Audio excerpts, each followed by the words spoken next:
Voilà,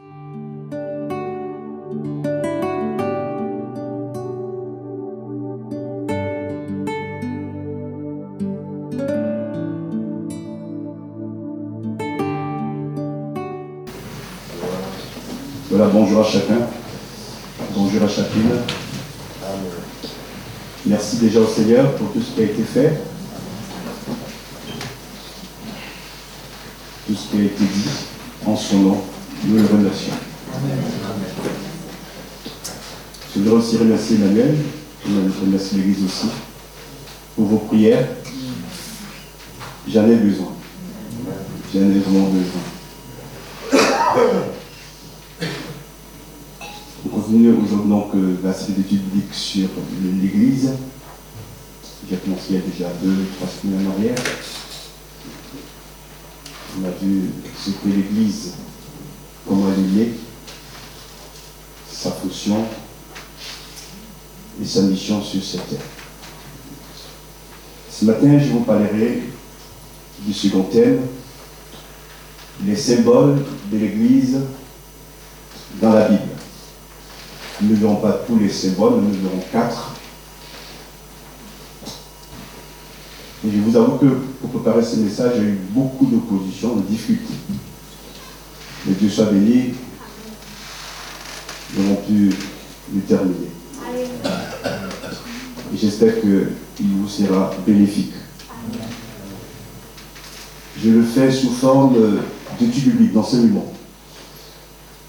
Donc il y aura beaucoup de versets, mais dans l'ensemble, j'ai essayé de simplifier pour que nous puissions tous comprendre ce que Dieu veut nous dire au travers de l'Église. L'Église est née à la Pentecôte et elle est composée de l'ensemble de tous les croyants nés de nouveau par l'action du Saint-Esprit dont le chef suprême est Jésus-Christ. Cette Église, elle va au-delà de l'Église locale. C'est l'Église universelle dont Jésus en est le bâtisseur. Premier point, l'Église est une famille.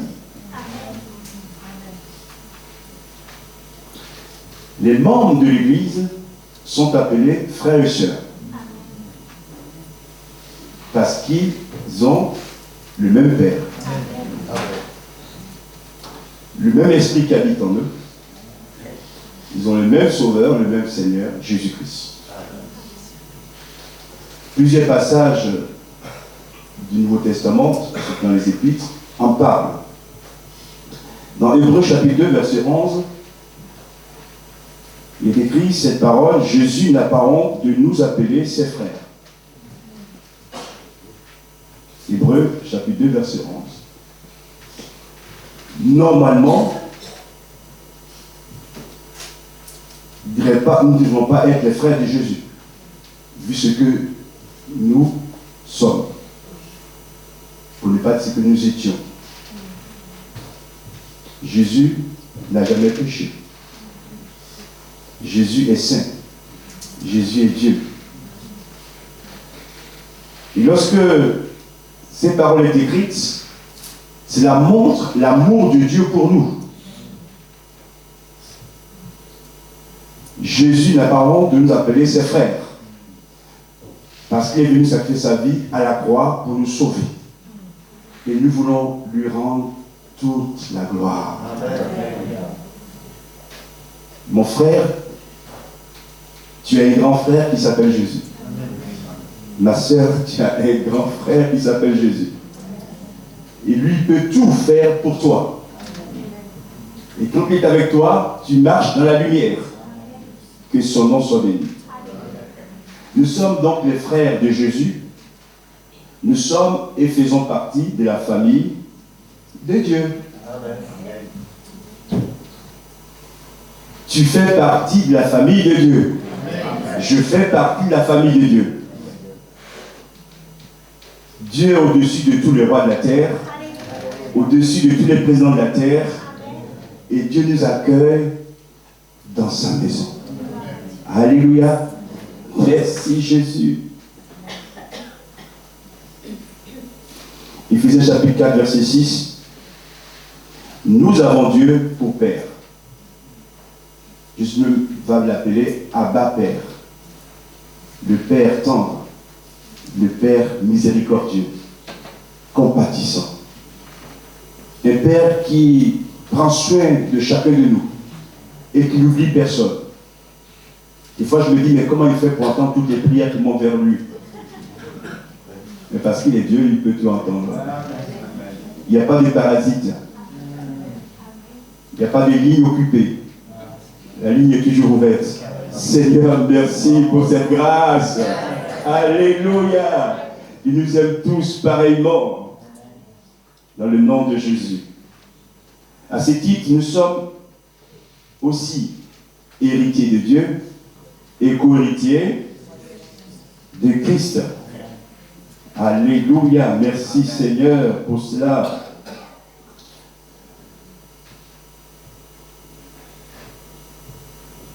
Le plus beau des héritages, c'est celui que nous donne Dieu.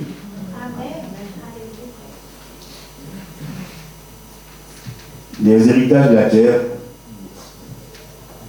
ça finit souvent très mal. Et puis mon frère et ma soeur, si tu n'as pas d'héritage sur terre, Christ te prépare un grand héritage au ciel. Alléluia. Là, il n'y a pas de palabres. Des fois, je me dis vraiment, pour des biens immobiliers ou mobiliers, pour de l'argent, les frères et sœurs du même sens sont fâchés. Seigneur, fais-nous grâce. Que dans la famille de Dieu, ça ne nous arrive pas. Amen. Et même si les frères veulent tout prendre, dites-le, prenez tout. Jésus n'empêche que je suis le plus grand au ciel.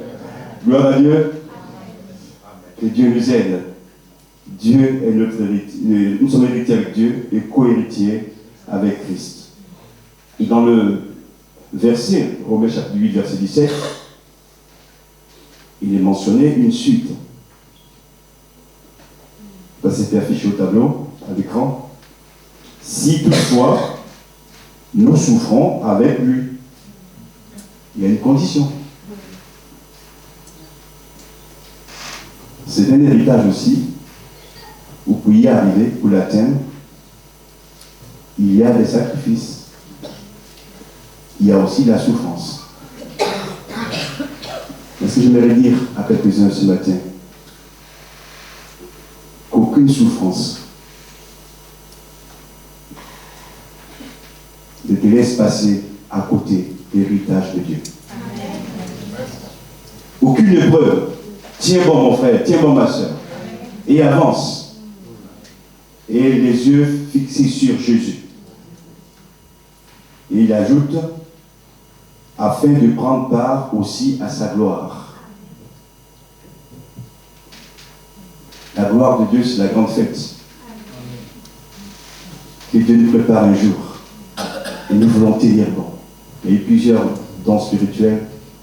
Mon frère, que ce soit le désert, la tempête, les difficultés, tiens bon, attache-toi à Dieu.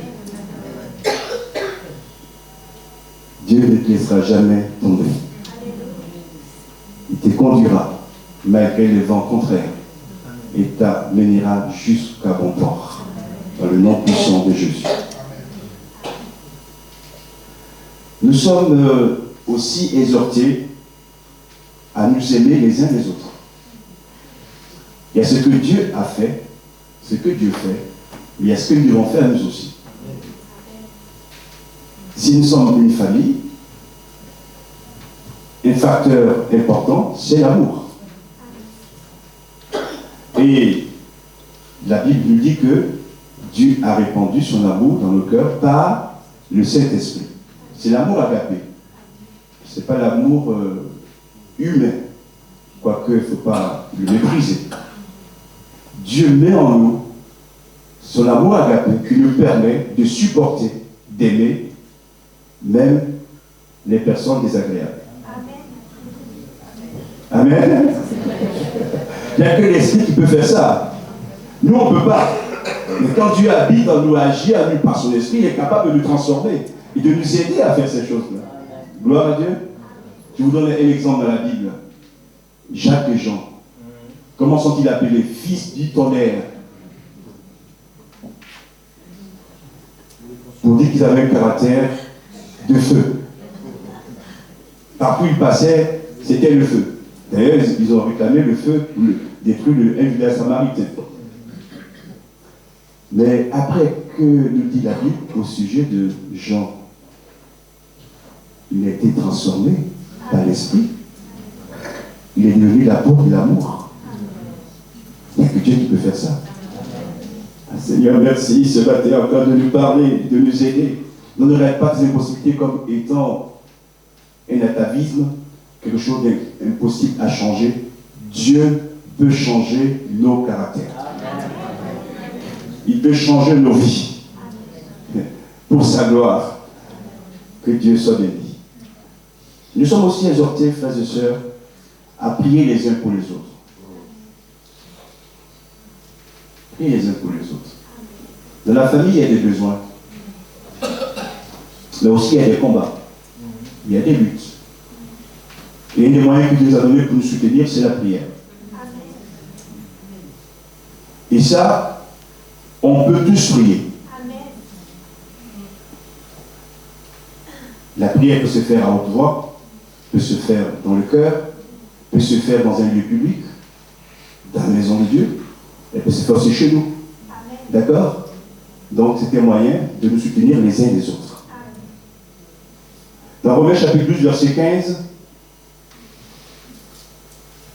il est écrit ces paroles: réjouissez-vous avec ceux qui se... Donc dans l'église, il y a un peu beaucoup de joie. Il n'y a pas que la tristesse ou le désert. Il y a aussi des temps de fraîcheur. Amen. N'hésitez pas à quelqu'un que vous rencontrez. Je t'invite à venir à l'église. Mais je te dis d'avance, tu vas beaucoup souffrir. Il ne faut pas lui dire ça. Non. Même au sein de ces épreuves, Dieu donnera la victoire. Gloire à Dieu. Donc dans l'église, il y a aussi de la joie. Amen. Que Dieu soit béni. Ça nous encourage à avancer et à aimer davantage aussi le Seigneur. Donc réjouissez-vous avec ceux qui réjouissent. Et deuxièmement, pleureux avec ceux. Il y a un temps pour tout. Un temps pour se réjouir. Et un temps aussi pour pleurer.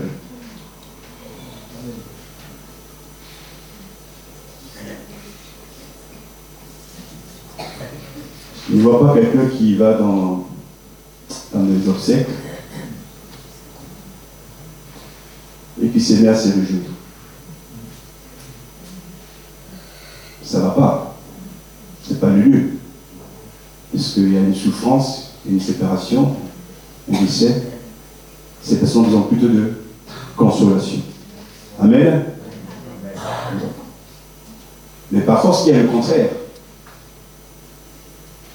Où on est dans un lieu festif, et vous avez toujours quelqu'un qui vient gâcher la fête. Vous n'êtes pas encore venu? Ça ne va pas tarder. Et puis, c'est comme ça. Et puis, pour être positif, il y a ceux qui se réjouissent et ceux qui se réjouissent, et puis il y a ceux aussi qui se pleurent avec ceux qui pleurent. Donc ça veut dire que dans l'église aussi, il y a parfois des larmes.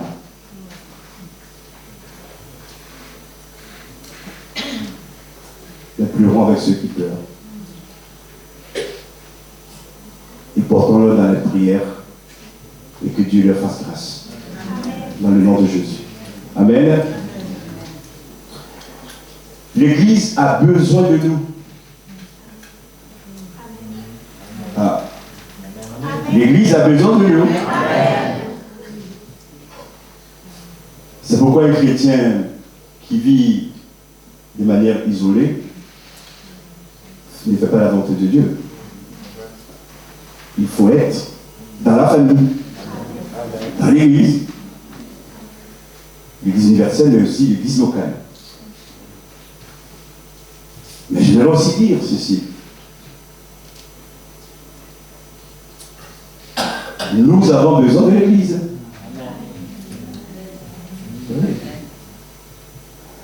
Mais pour certains, leur seule famille, c'est l'Église. Parce que leur famille est charnelle, il n'y a plus personne. C'est l'Église qui est leur famille. Seigneur, oui, j'ai besoin de l'Église. Nous avons besoin de l'Église. Merci à notre sœur ce matin, Emmanuel, qui a demandé ce que vous puissiez prier pour moi, pour nous, le groupe pastoral et la famille d'ailleurs aussi. Parce que quand je ne suis pas attaqué, c'est les membres de ma famille qui sont attaqués. Mais découragez, mais les vécus d'avance. Vous priez pour moi, je prie aussi pour vous. Et ensemble, nous avons la victoire en Jésus. Merci Seigneur pour l'Église. Dans les Corinthiens chapitre 11, il est question de la Sainte Seine. On l'a vécu ce matin, où sont invités les croyants nés de nouveau, baptisés par immersion. C'est un repas. Ça s'appelle comment? Le repas du Seigneur. Donc, dans la famille de Dieu, il y a aussi le repas du Seigneur. Amen. Le pain, qui est le symbole de son corps brisé, et le vin, qui est le symbole de son sang. Et on le fait en mémoire de lui. Il a dit aux apôtres qu'il n'en boira plus jamais jusqu'à ce qu'il en boive de nouveau dans le royaume de Dieu, dans le ciel. Donc, c'est important aussi. Ces éléments mis en place construisent la famille que nous sommes. Mais il y a aussi les agapes. Ce sont les repas. Et très bientôt, nous aurons une agape avec un menu à la réunionnaise. Une fois par trimestre, quand on peut, on fait des agapes. Vous voyez que ça se passe. C'est un moyen de pouvoir aussi nous connaître, de partager, de parler ensemble, de manger ensemble. Donc, je sais que dans les langues, on mange mieux. Voilà, que Dieu nous aide à comprendre sa vérité, frères et sœurs. Pour tisser les liens les uns avec les autres, c'est ça la famille de Dieu. Que Dieu soit béni. Deuxième point, l'Église est un troupeau. Elle est composée de brebis et d'agneaux. Jean chapitre 10, verset 14 et verset 16 aussi. Jean chapitre 21, verset 15 et 17. À la tête du troupeau, il y a Jésus, le bon berger, qu'on trouve dans Jean chapitre 10, verset 11 aussi. Le bon berger, Jésus appelle les brebis qui lui appartiennent par leur nom. Et il les conduit dehors dans de verts pâturages.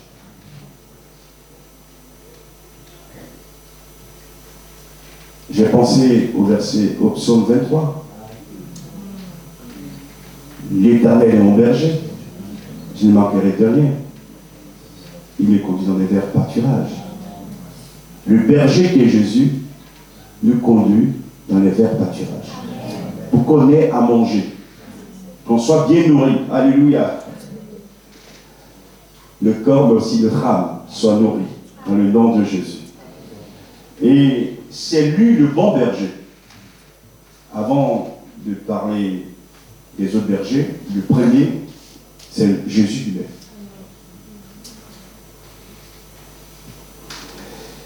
Il est appelé bon, parce qu'il connaît nos limites, nos erreurs aussi. Il veille sur le troupeau. Et il est celui qui, du haut du ciel, nous protège aussi contre tous les dangers qui peuvent nous menacer. Merci Jésus d'être notre bon berger. Il nous connaît par nos noms. Wow. Alors qu'on est des milliards, des chrétiens. Là aussi, il nous connaît par nos noms. Vous voulez une preuve? Quand Jésus était à Jéricho, avec les Zachée, il n'a jamais vu. Bon, comprenez aussi le pauvre Zachée. Il était de petite taille, et puis il n'avait pas une bonne réputation, donc il est monté sur ce sycomore pour se cacher quelque part. Et Jésus passe, et arrivé au niveau des Zachée, il s'arrête. Et il appelle par son nom, alors qu'il n'a jamais vu. Jésus nous connaît tous. Pas pour nous faire du mal, mais au contraire pour nous faire du bien. Et chacun de nous, on est important à ses yeux. Lui ne fait pas de favoritisme. Notre Dieu est droit et juste. Et il est vérité aussi. Merci Seigneur pour cette grâce.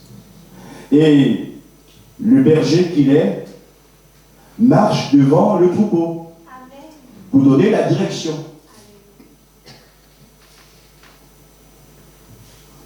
Mais parfois, nous sommes comme ces brebis qui voulons donner la direction au berger. Non, laissons le berger à sa place. Parce que nous, les brebis, on ne voit pas tout. Le berger, lui, voit tout. Même de loin. Gloire à Dieu. Et des fois, même, il nous fait passer par des chemins qui ne plaisent pas trop. Parce que par le chemin direct, il y a des loups, des lions qui veulent vous dévorer. Et lui, il est au courant. Donc, il préfère passer par ailleurs pour que vous restiez toujours en vie. À lui soit la gloire pour sa sagesse et son intelligence. Merci, mon Dieu. Des fois, il y a ce qu'on appelle des faux ponts. C'est des ponts qui ne sont pas solides. Et il y a une rivière en dessous. Et en passant par là, on peut chuter. Et pourtant, c'est le chemin le plus court. Et puis le berger dit non, non, on va faire un détour. Qu'est-ce que c'est que ça? Moi, je vais directement, puis j'arrive. Et puis, on n'occupe pas les bergers, on s'en va.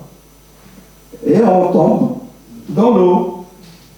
Après, on dit, bé, bé, bé. Heureusement qu'il nous aime toujours. Et il vient nous chercher. Frères et sœurs, que Dieu nous accorde sa sagesse. Quand il dit non, il sait pourquoi il dit non. Voilà, c'est pour notre bonheur à nous, c'est jamais pour nous refuser un bien. Que Dieu soit béni. Jésus est appelé aussi, et il marche devant le troupeau, pardon, il le protège et il connaît chacune de ses brebis. Jésus est appelé aussi le grand pasteur des bergers. Hébreux chapitre 13, verset 20. Il est le bon berger, mais il est aussi le grand pasteur des bergers. Pourquoi il est dit qu'il est le grand pasteur des bergers? Parce qu'il a établi des petits pasteurs.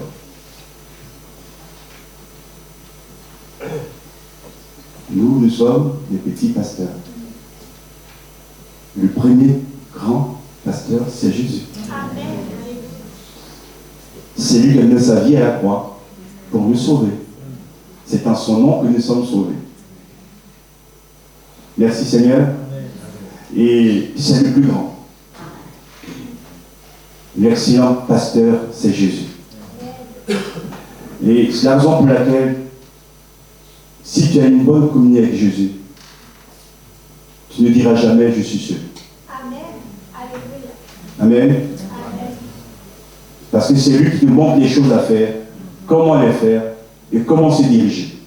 Et nous bénissons Dieu, nous a donné ce grand pasteur Jésus. Qui n'est pas que dans l'église, il est partout avec nous. Et il prend soin de nous. Merci Jésus. Il nous protège aussi. Dans 1 Pierre chapitre 5, verset 4, Jésus est appelé le souverain pasteur. Souverain pasteur. Qui fait penser au souverain prêtre. C'était le plus grand des prêtres à l'époque de l'Ancienne Alliance. Et Jésus, dans le Nouveau Testament, est le grand prêtre, est le souverain sacrificateur, est le souverain pasteur. Si ton pasteur est souverain, il peut tout faire pour toi. S'il est souverain sur la mort, s'il est souverain sur la maladie, s'il est souverain sur ta vie, il peut toujours agir. Amen. Et puis le grand souverain, qui est Jésus, est au-dessus de tout. Il a reçu toute autorité dans le ciel et sur la terre. Et c'est lui qui nous dirige et qui nous conduit toujours vers sa destinée. Merci Seigneur. Dans l'Église aussi, Christ a établi des personnes comme pasteurs, des docteurs. On trouve ces textes dans Éphésiens chapitre 4, verset 11. Pour paître et enseigner le troupeau de Jésus. Le troupeau, avant d'être un troupeau local, il appartient d'abord à Jésus.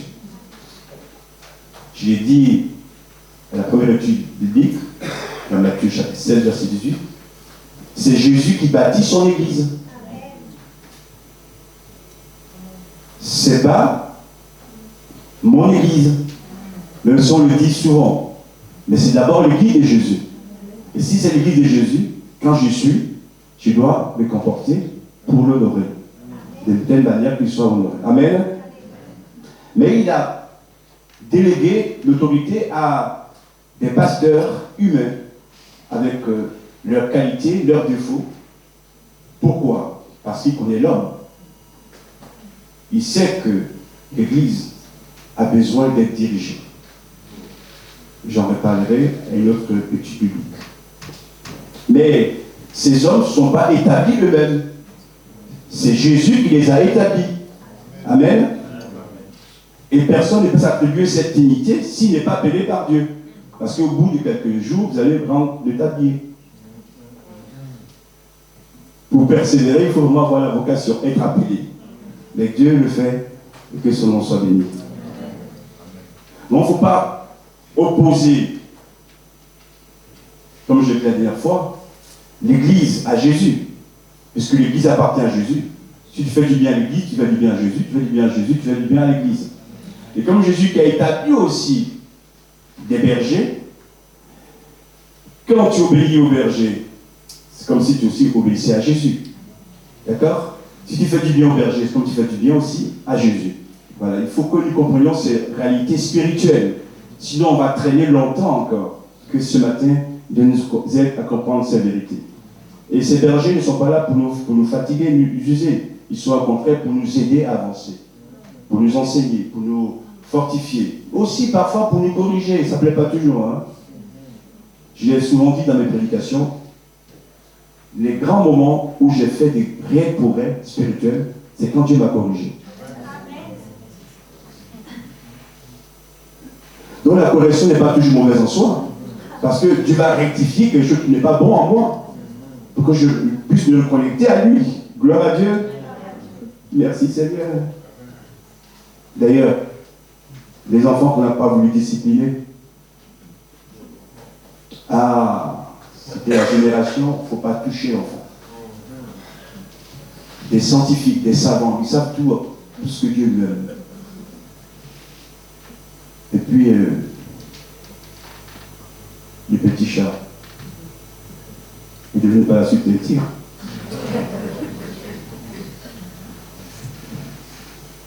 Et oui. Les deux sont devenus des ours. Non. La correction fait partie aussi de l'éducation. Et moi, je plains beaucoup les enseignants d'aujourd'hui, dans le domaine public. forcément de l'Église, parce que ça tient quand même dans l'Église.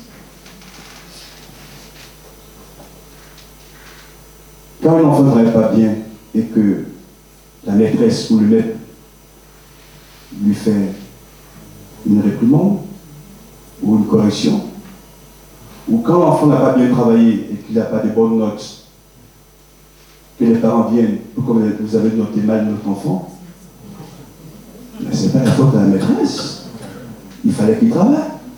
Mais tout devient aujourd'hui la faute sur ceux qui sont en autorité. Ce qui n'est pas une bonne chose. Il faut un peu d'ordre aussi. Hein, que Dieu nous aide à avancer dans la vérité. Actes chapitre 20, verset 28. Il a par la bouche de... On va lire dans Actes chapitre 20, verset 28, ces paroles de Paul aux anciens. Prenez garde à vous-même et à tout le troupeau sur lequel le Saint-Esprit vous a établi, évêque, pour paître l'Église du Seigneur, qu'il s'est acquise par son propre sang. Ça veut dire que ceux qui sont établis comme pasteurs ou bergers doivent prendre garde aussi à eux-mêmes. Avant de prendre garde au troupeau, il faut prendre garde de soi-même. Ça veut dire quoi? Tu ne peux pas donner aux autres ce que tu n'as pas. Si tu es en état de donner, alors tu peux te donner à toi-même et donner aussi aux autres. D'accord? Et Dieu est toujours dans l'équilibre, dans la sagesse. Voilà. Et il va dire ceci également, que les bergers doivent nourrir le troupeau de la bonne manière. Paître l'église du Seigneur, ce n'est pas leur église, c'est l'église du Seigneur, qu'il s'est acquise avec son propre sang. Et pour terminer cette partie, j'ai écrit ceci: le troupeau de Jésus-Christ n'est pas un zoo.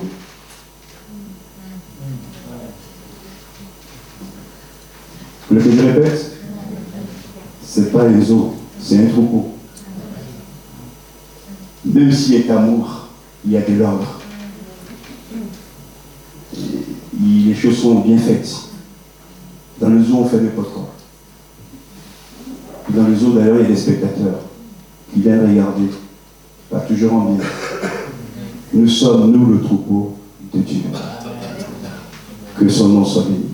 Troisième point, l'Église est aussi le corps de Christ. C'est l'image la plus fréquente et la plus développée dans la Bible. L'Église est formée d'un troupeau avec plusieurs membres.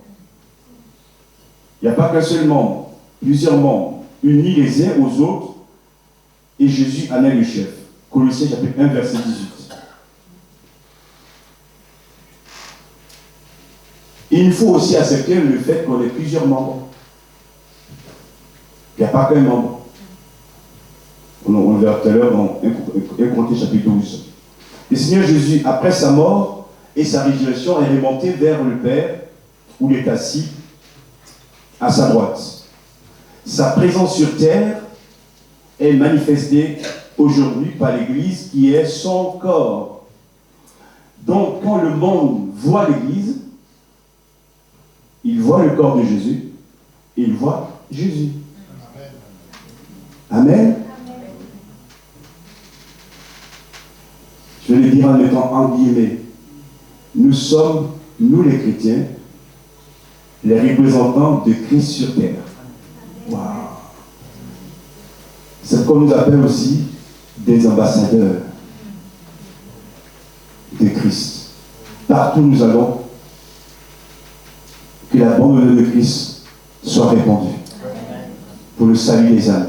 Au nom de Jésus, merci. Sa présence sur terre donc est manifestée par l'Église qui est son corps. Dans 1 Corinthiens chapitre 12, verset 16 jusqu'à 17, Colossiens 2 et 19 également, Paul va utiliser cette image plusieurs fois. Le corps de Christ. Éphésiens chapitre 1, verset 22 et 23. La Bible nous dit que les chrétiens sont baptisés dans un seul esprit pour former un seul corps. 1 Corinthiens chapitre 12, verset 13.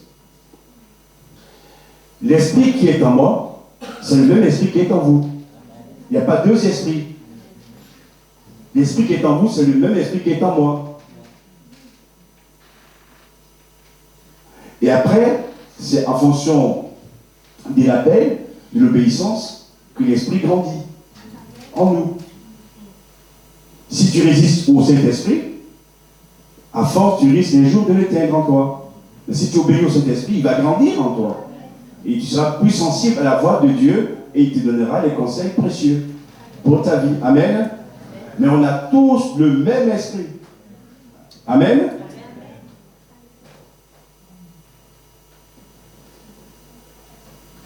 Deuxièmement, tous les croyants nés de nouveau sont tous membres du corps du Christ. Personne n'est exclu. On peut être né de nouveau sans avoir été encore baptisé. Mais si l'hébreu n'a pas été baptisé, parce qu'il ne pouvait pas être baptisé. C'est la règle qui confirme l'exception. D'accord? Toi, tu es encore libre. Donc, si tu as cru, dans les pardons, fais-toi baptiser. Et tu obéis au maître. Gloire à Dieu. Et c'est une manière solennelle d'entrer dans l'église.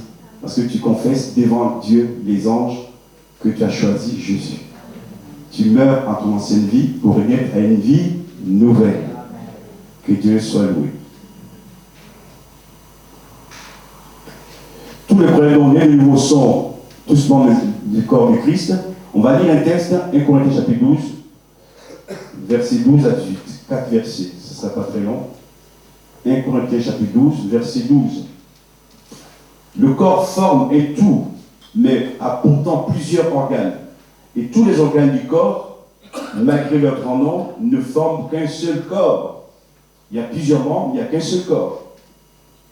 Il en va de même pour Christ. En effet, que nous soyons juifs ou grecs, esclaves ou libres, nous avons tous été baptisés dans un seul esprit pour former un seul corps. Et nous avons tous bu un seul corps, à un seul esprit, pardon. Verset 14. Ainsi, le corps n'est pas formé d'un seul organe, ça serait un monstre, mais de plusieurs. Verset 15. Si le pied disait, puisque je ne suis pas une main, je n'appartiens pas au corps, ne ferait-il pas partie du corps pour autant? Et si l'oreille disait, puisque je ne suis pas un œil, je n'appartiens pas au corps, ne ferait-elle pas partie du corps pour autant? Si tout le corps était œil, où serait l'ouïe? S'il était tout entier l'ouïe, où serait l'odorat? En fait, Dieu a placé chacun des organes dans le corps comme il a voulu, comme il veut. S'ils étaient tous un seul organe, où serait le corps? Je termine. Il y a donc plusieurs organes ou membres, mais un seul corps. L'œil ne peut pas dire à la main, je n'ai pas besoin de toi. Ni la tête dire aux pieds, je n'ai pas besoin de toi. Que Dieu nous bénisse. Ces textes parlent de l'harmonie,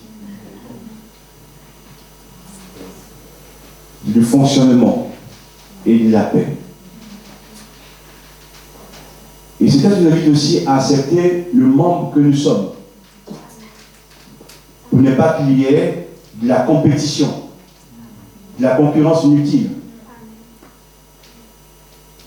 Parce que les pieds, même s'ils sont en bas, quand je ne les ai plus, pour marcher, ça va être difficile.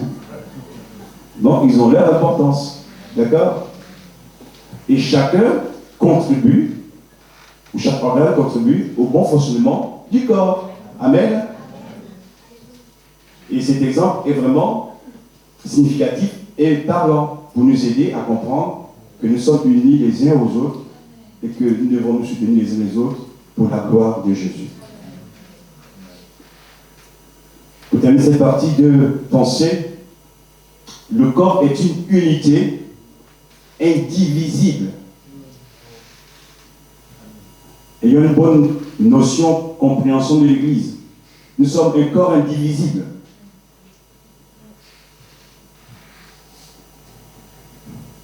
Si la mère n'est pas contente, elles disent je me barre. Il y aura de la douleur. Hein?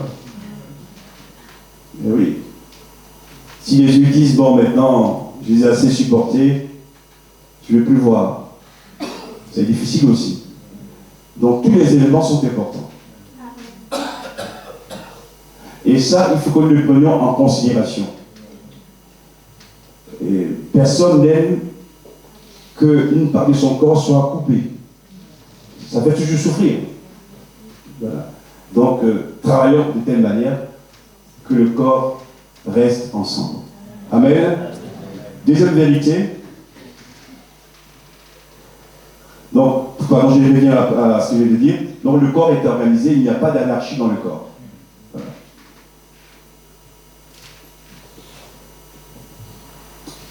Deuxième vérité. Le corps est une unité dans la diversité. On est un, mais pas tous pareils. Et l'unité, ce n'est pas qu'on soit tous pareils.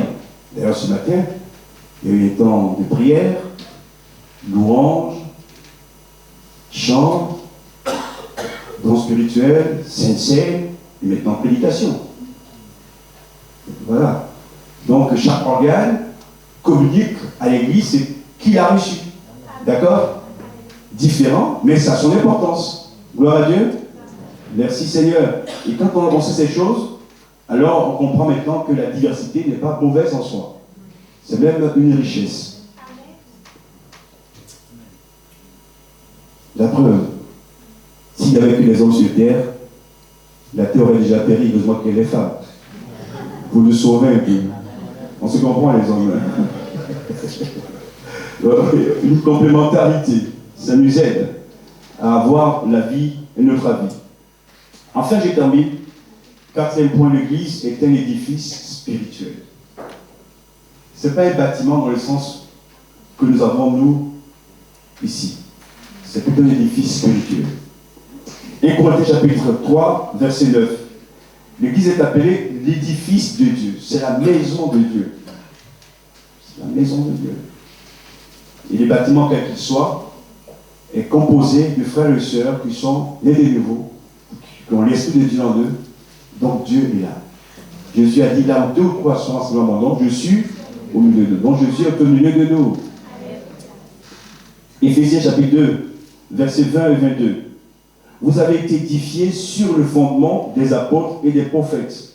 Ça veut dire quoi? Qu'on n'est pas les premiers chrétiens. Je dirais différemment aussi. On n'est pas la première église. Il y a eu les chrétiens avant nous. L'église est fondée sur l'enseignement des apôtres et aussi des prophètes. Donc il y a quand même des références qu'il ne faut pas perdre de vue. Vous voyez? Il faut y avoir des gens qui commencent la vie et croient que ce qui a été fait avant n'est pas bon. C'est eux qui savent la vérité. Non, les anciens aussi ont apporté à l'église, ont apporté aussi à nos vies. Et je bénis le Seigneur pour tous ces anciens qui ont prié pour que beaucoup soient convertis. Amen. On est ensemble. Donc on a été édifiés sur le fondement des apôtres et des prophètes. Jésus-Christ est lui-même la pierre angulaire. Ça veut dire quoi? Que tu ne peux pas construire ta vie spirituelle, ton édifice, si Jésus n'en fait pas partie. Jésus est la pierre angulaire. C'est la pierre principale qui tient tout. Si on enlève cette pierre principale, tout s'écroule. Donc, mon frère, laisse Jésus à sa place dans ta vie et que son nom soit loué. Je termine bientôt. En Jésus, tout l'édifice bien coordonné s'élève pour être un temple saint dans le Seigneur. Nous sommes aussi appelés un temple. En Jésus, vous êtes aussi édifiés pour être une habitation de Dieu en esprit. 1 Timothée chapitre 3, verset 15, l'Église est appelée aussi la maison de Dieu, qui est la colonne et l'appui de la vérité. Je n'ai pas la dernière fois, je vais être long là-dessus. L'Église est une colonne et un appui, pour la vérité. 1 Pierre chapitre 2, verset 5. Et vous-même, comme des pierres vivantes, édifiez-vous pour former une maison spirituelle, nous sommes des pierres vivantes, un saint sacerdoce, afin d'offrir des victimes spirituelles agréables à Dieu par Jésus-Christ. Il veut nous dire que tout ce qu'on offre à Dieu, que ce soit agréable à Dieu. Ne ferons pas des choses désagréables à Dieu. Voilà. Et David écrit là d'ailleurs, je ne t'offrirai pas quelque chose qui ne me coûte pas. Que Dieu soit toujours honoré. Amen. Voilà, que Dieu nous aide à comprendre cette vérité. Donc, nous sommes des pierres vivantes, et à l'intention de quelques-uns, je dirais ceci, que ces pierres vivantes ne deviennent pas des pierres mortes. Amen. Vous avez compris, mes frères? Qu'elle demeure toujours vivante. Parce que la pierre angulaire, qui est Jésus, est vivant. Maintenant, si quelqu'un s'est détourné ou a baissé des régimes, tu peux encore ce matin te repentir. Pour que l'Esprit souffle sur ta pierre et la redynamise. Au nom de Jésus. Jésus est aussi l'architecte de l'édifice, de la maison, mais il est aussi le bâtisseur. Lui, il arrive à joindre les deux fonctions. Voilà. Donc on bâtit avec lui. D'accord, la Bible dit que nous sommes ouvriers avec Christ. Matthieu 16, 18. Un édifice ne peut s'élever que s'il repose sur des bases solides. Bâtir sur le roc. On a cet exemple dans Matthieu chapitre 7, verset 24 à 27, où il est dit qu'une personne a bâti sur du sable, les tempêtes sont arrivées et la maison s'est écroulée. Ne bâtissons jamais sur du sable, bâtissons sur le roc qui est Jésus. Et malgré les intempéries, notre maison va demeurer. Et faisons de notre maison un lieu de vie, un refuge également, un lieu où les gens viennent se réchauffer contre les intempéries et où on est aussi gardé des dangers. Une maison refuge. L'église est une maison refuge. L'église est aussi une maison de prière. Matthieu 21, 13. Oui. Et là, j'aimerais sonner la trompette. Merci Seigneur pour tous ceux qui ont repris leur place au milieu de la vie de prière de l'église. Ils sont nombreux. Les autres, je vous en supplie, si vous pouvez, ce n'est pas une obligation, mais tout d'abord, l'église doit être une maison de prière. Parce que nos épreuves, nos combats, nos luttes trouvent toujours leur réponse dans la prière. Pour que Dieu nous bénisse ensemble. Alléluia. Si nous aimons notre ville, notre pays, il nous faut persévérer dans la prière. Et l'Église est un exemple à ce niveau aussi. Jésus dira, ma maison sera appelée une maison de prière. Nous sommes aussi le temple de Dieu. 1 Corinthiens 3, 16. Ne savez-vous pas que vous êtes le temple de Dieu et que l'Esprit de Dieu habite en vous? S'il y a l'Église, bâtiment, édifice, nous sommes nous aussi, même le temple du Saint-Esprit. Dans cette maison, il y a aussi deux sortes de vases qu'on peut trouver dans 2 Timothée chapitre 2 verset 20. Il y a les vases d'honneur et les vases d'un usage vil. Quel vase veux-tu être, mon frère? Vase d'honneur. Seigneur, par ta grâce, que nous puissions demeurer tous des vases d'honneur. Pour Dieu.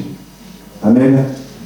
Et non pas des vases vides, des vases mélangés avec le monde. Non.